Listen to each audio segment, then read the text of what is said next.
안녕하세요. 진사로입니다. 고등수학과 대학수학의 연결고리 BHU 수학. 자, 이번 시간에는 A파트의 극한과 급수 중에서 두 번째 강의 급수에 대한 강의를 지금부터 시작을 하겠습니다. 자, 급수가 뭐냐? 이제 이게 영어로 시리즈예요. 시리즈.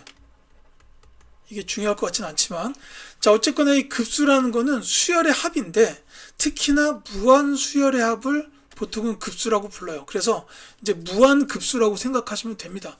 자, 근데 이게 이제 뭐냐면은 수열 AN에 대한 급수. 이게 이제 첫째 항 더하기 둘째 항 더하기 셋째 항 더하기 띠디디디 해가지고 막 뭐 만번째 항 띠디디디 뭐 10만 번째 항 100만 번째 항 더하기 뭐 A의 1조 디디디 막 이렇게 한없이 더한 거를 이제 급수, 즉 무한급수라고 불러요. 이걸 우리가 기호로 표현할 때는 시그마 기호를 써가지고 수열의 합기호죠. 첫째 항부터 끝없이 더하는 거니까 여기 무한대가 들어갑니다. 이렇게 써요. 요게 급수의 정의예요.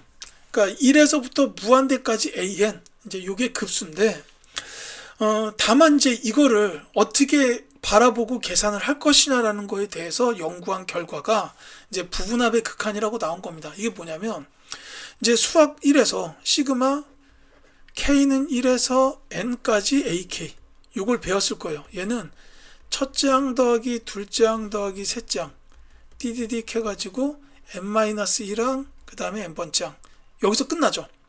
요게 이제 그 부분합이에요. 부분합. 그래서 요 무한적인 요 급수를 갖다가 이 부분합을 통해서 보자 라고 한 게, 그럼 여기가 한없이 커지면 되는 거 아니냐 해서 요렇게 한 거예요. 시그마 K는 1에서 N까지 AK 요 결과에다가 리미트를 붙이자. 리미트 N이 무한대로. 요렇게 하게 되면은 요 녀석이 시그마 N은 1에서 무한대까지의 AN 요거랑 같지 않겠느냐 라고 한 게 바로 요 급수의 정의가 되겠습니다. 그래서 요게 이제 부분합에 대한 극한이다 라고 보시면 된다는 거죠. 이 정의는 굉장히 중요합니다.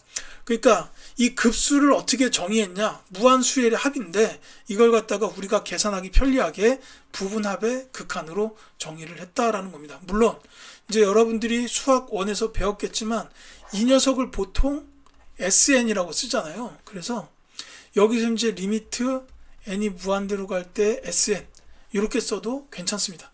이게 급수의 정의예요. 자, 그 다음에 급수의 수렴과 발산에 관한 성질인데 이거는 한 가지가 있습니다. 뭐냐면 결론을 말씀드리자면 이거예요. 시그마 n은 1에서 무한대까지 AN이 수렴하면 리미트 n이 무한대로 갈 때 AN은 0이다. 이게 이제 급수의 수렴 발생에 관련된 굉장히 중요한 명제입니다. 다만 이는 간단한 증명도 좀 필요해요.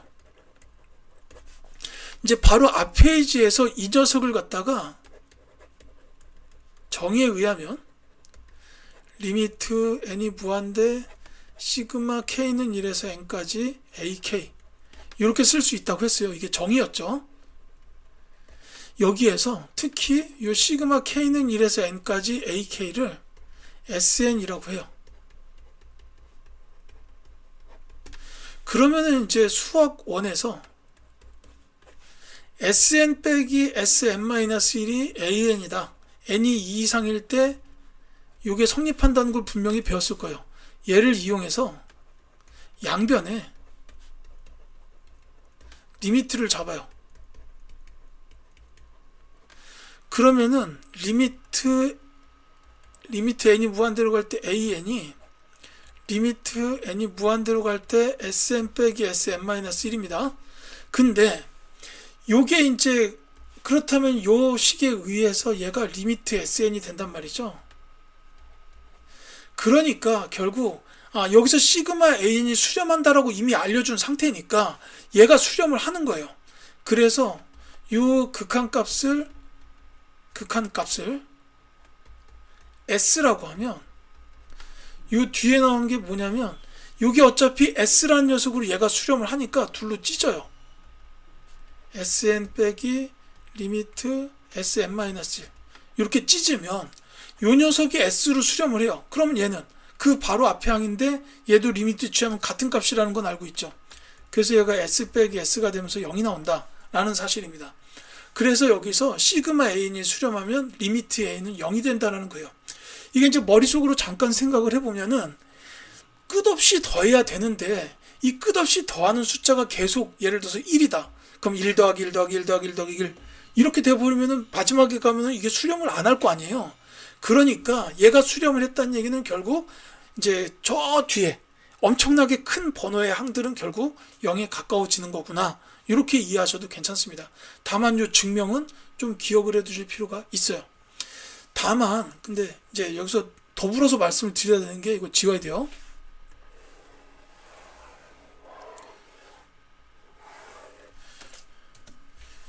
이거 이제 싹 지우고 다시 이제 말씀을 드리자면 다만 이 주의사항이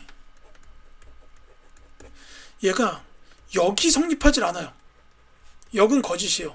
그러니까 그 말은 뭐냐면 리미트 an이 0이면 시그마 an이 수렴한다. 이건 거짓이라는 겁니다. 그렇다면 반례가 있겠죠. 거짓이니까. 반례가 뭐냐면 an이 이런 거 하나 들게요. 루트 n 플러스 1 더하기 루트 n분의 1 이런 걸 예로 들게요. 이 an은 지금 극한값은 0 나옵니다. 근데 시그마 k는 1에서 n까지 ak 얘를 구해주면 이거 유료화해야 되죠. k는 1에서 n까지 루트 k 플러스 1 더하기 루트 k 분의 1인데 다만 얘를 갖다가 유료화를 하기 위해서 분자 분모에다가 전부 다 루트 k 플러스 1 빼기 루트 k를 곱해요. 그렇게 해주면은 여기 계산의 결과값이 시그마 k는 1에서 n까지 루트 k 플러스 1 빼기 루트 k가 됩니다. 그러면 시그마 n은 1에서 무한대까지 an은 리미트 시그마 k는 1에서 n까지 ak 요게 되는데 이게 이제 리미트에다가 시그마 k는 1에서 n까지 루트 k 플러스 1 빼기 루트 k죠. 이 시그마 계산 여러분들한테 맡길게요. 이게 뭐가 남냐면 루트 n 플러스 1 빼기 1이 남아요. 이건 이제 쫙 펼쳐보면 알겠지만 앞뒤로 지워지는 그런 형태가 돼가지고 이렇게 됩니다. 그래서 얘가 무한대로 발산을 해요. 그러니까 이게 역은 거짓입니다. 분명히 이건 기억을 해두셔야 돼요. 리미트 an이 0이라고 해서 시그마 an이 수렴하는 건 아니다. 요건 기억하셔야 됩니다. 대신에 대우는 참이겠죠. 그래서 이 대우도 중요해요. 대우는 참인데 이거 반려만 지울게요. 이 대우가 참인데 대우는 대우 리미트 an이 만약에 0이 아니라면 시그마 n은 1에서 무한대까지 an은 발산한다. 요거는 당연히 참이에요. 원래 명제가 참이니까 대우 명제는 무조건 참이 돼요. 이제 이 중요한 게 이거는 급수의 수렴을 판정할 때 많이 써요. an이 0으로 안 가네? 그러면은 시그마 하면 이건 무조건 발산이야 라고 보면 됩니다. 그러니까 이를테면 시그마 n은 1에서 무한대까지 n 플러스 4분의 3n-1 이런 건 그냥 무한대 발산이에요. 무한대인지 아니든 중요하지 않습니다. 발산이라는 사실이 중요하지. 왜? 요 극한값을 리미트 취해서 구해보면 3이 나오잖아요. 그러니까 이거는 3에 가까워지는 숫자를 계속해서 더해야 돼요. 발산될 수밖에 없다라는 겁니다.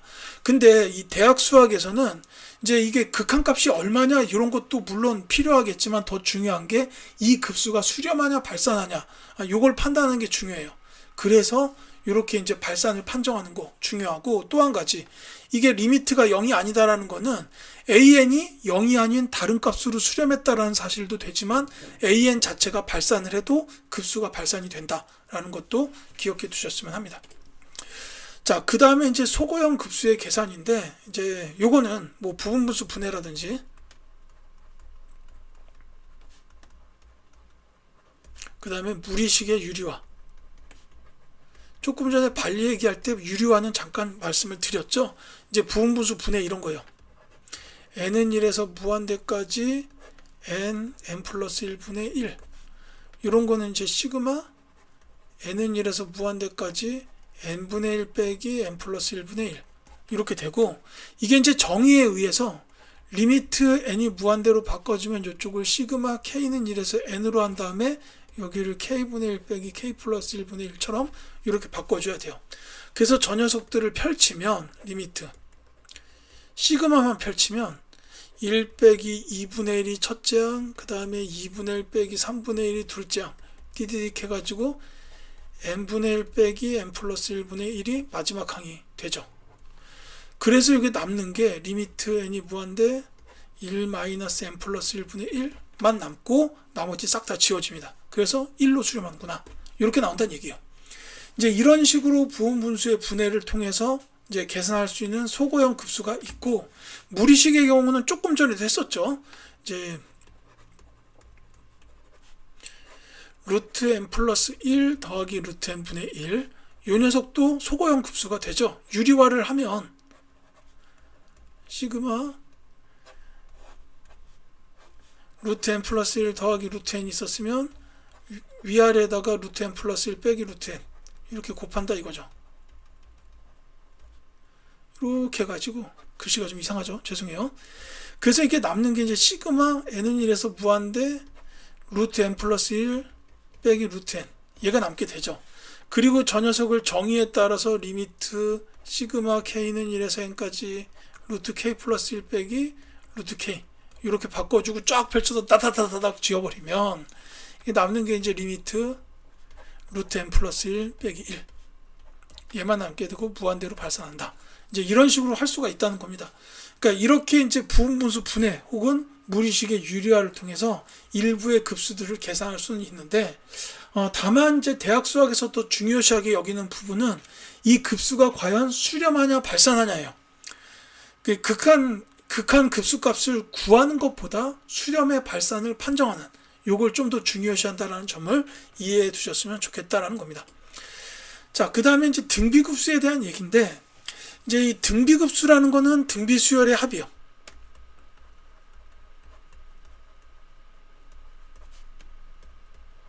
그러니까 시그마 n은 1에서 무한대까지 AR의 n-1승 이런 거를 이제 등비급수라고 부릅니다.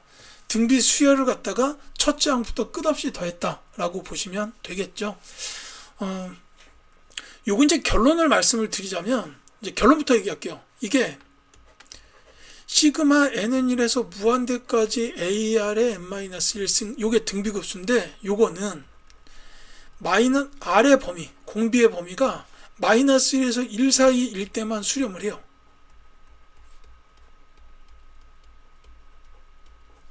그리고 그 값은 1-R분의 A입니다. 이게 그리고 이제 요 범위 외에는 발산이에요. 그러니까는 절대값 R이 1 이상이면 발산이다라고 보면 됩니다. 이제 앞서서도 말씀을 드렸지만은 이 AR의 n-1승 이 등비수열이 요게 만약에 뭐 발산을 하면은 급수도 볼 필요가 없어요. 무조건 발산이잖아요. 그래서 요 녀석은 이제 앞선 시간에 수열의 극한에서 마이너스 1에서 1 사이에서 수렴한다라고 했어요. 기억나시죠? 만약에 안 나면 다시 보세요. 그래서 마이너스 1에서 1 사이 여기 등호 들어가는 이 범위에서 수렴을 하고 그 외의 범위는 발산이기 때문에 그래서 이때는 급수도 발산하는 건 당연해요. 앞선 페이지에서 이제 수열의 극한값이 0이 아니거나 발산을 하면 급수는 무조건 발산이다라고 말씀을 드렸습니다. 그래서 이때는 급수가 발산하니까 여기서 문제가 되는 거는 딱 하나, R이 1일 때다라는 거예요. R이 1인 경우는 시그마 K는 1에서 N까지 AR의 K-1승 요게 R이 1이기 때문에 얘가 NA가 되죠. 요거 수원에서 나와요. 근데 요 녀석에다가 리미트를 취한 게 급수가 되는데 얘는 당연히 발산입니다. 그러니까 그 절대값 R이 1 이상이면 발산이다라고 말씀을 드렸는데 제가 이제 여기서 말하는 그 외의 범위라는 게 R이 1보다 클 때랑 R이 마이너스 1보다 작거나 같을 때, 요 범위는 앞 페이지의 성질에 의해서 발산한다라고 말씀을 드린 거고, R이 1인 경우는 등비수열의 합이 NA가 되고 였다가 리미트를 취하면 발산이다라고 말씀을 드렸어요. 그러면 이제 남는 게 R이 마이너스 1에서 1 사이죠. 요때는 이제 리미트 시그마 K는 1에서 N까지 AR의 K-1승 요 부분합을 먼저 보자면, 이게 리미트 요거 계산을 한 게 여러분들이 수원에서 등비수열의 합으로 배워요. 1-R분의 A에다가 1-R의 N승 이렇게 배웁니다. 그래서 요 R이 마이너스 1에서 1 사이일 때 얘가 0으로 수렴을 하기 때문에 이것만 남는 거예요. 이제 이렇게 보시면 됩니다. 그래서 이제 제가 뭐 길게 말씀을 드렸지만 결론적으로 중요한 건 뭐냐면, 이것도 지워야 돼요. 이제 요거 지우고 말씀을 드리자면 결론이 이거예요. 이 등비 수열의 급수, 등비 급수는 R의 범위가 마이너스 1보다 크고 1보다 작은 범위일 때만 수렴한다. 그리고 그때 그 급수의 값은 1-R분의 A다라는 거. 다른 범위는 발산이다라고 기억해 두시면 됩니다. 그러니까 예를 들어서 첫째 항이 6, 그 다음에 공비가 만약에 마이너스 3분의 2인 등비급수가 있다. 구해라. 이 합을 구해라 라고 물어보면, A는 6, R은 마이너스 3분의 2, 1-R분의 A에다 대입해요. 1-요거분의 6. 그래서 얘가 3분의 5가 나오고 6이 나오죠. 그러니까 5분의 18이구나. 이렇게 계산할 수 있다는 겁니다. 이제 이것도 마찬가지예요. 이제 값을 계산하는 것도 물론 중요하겠지만 더 중요한 거는 이 등비급수가 어떻게 수렴을 할 것이냐. 공비가 마이너스 1에서 1 사이면 수렴을 하겠구나. 이제 이런 식으로 보면 되겠습니다. 그리고 끝으로 한 가지 말씀을 드리자면은, 이런 데서 이제 말씀드리는 등비수열 같은 데서는 첫째 항이 0이 아닌 경우를 취급한다 라고 이해하셨으면 좋겠어요. 첫째 항이 만약에 0이라면은 공비고 나발이고 그냥 수렴을 하죠. 근데 이제 그거는 취급을 안 하고 첫째 항이 0이 아닌 등비수열에 대한 말씀만 계속해서 드렸다라고 이해하시면 되겠습니다. 자, 제가 이 강의에서 준비한 부분은 여기까지고, 이제 그 후의 내용은 다음 시간에 계속하여 이어드리도록 하겠습니다. 감사합니다.